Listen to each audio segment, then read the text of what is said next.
سلامونه او احترامات ملګرو، صدام حسین شباب یم یو ځل بیا د یو نوي پروګرام سره ستاسو مخې ته یم. نن زه په پېښور پوهنتون کې موجود یم، په هاسټل 9 کې ناست یو.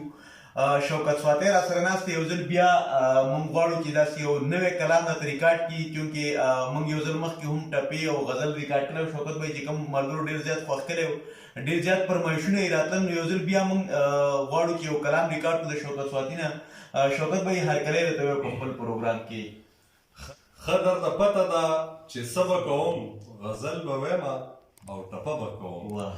ټولو قدرمنو کتونکو ته زما د خوا ډېر ډېر سلامونه او احترامات. چې چېرته هم یې ما وینئ، زما غږ اورئ.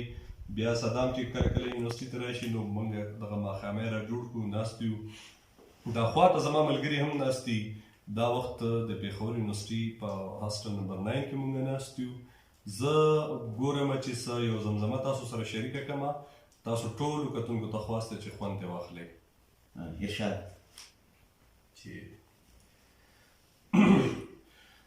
چې په ما مینې دی زه اوس ګرځلې ونې، چې په ځان نه پوهېدې زه اوس ګرځلې ونې، چې په ما مینې دی زه اوس ګرځلې ونې، چې په ځان نه پوهېدې زه اوس ګرځلې ونې.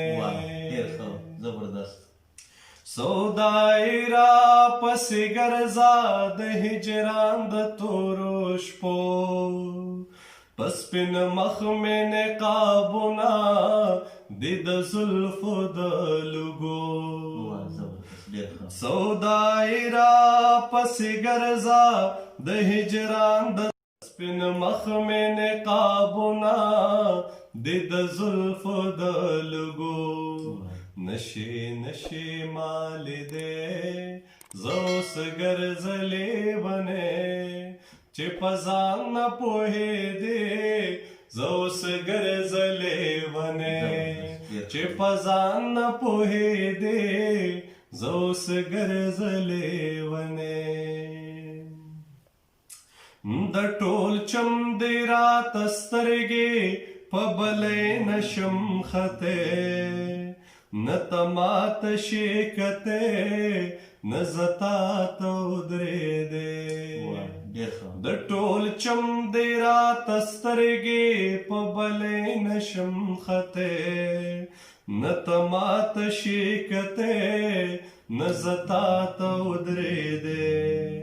د چاپېر مې پیرې زه اوس ګرځلې ونې، چې په ځان نه پوهېدې زه اوس ګرځلې ونې، چې په ځان نه پوهېدې زه اوس ګرځلې ونې.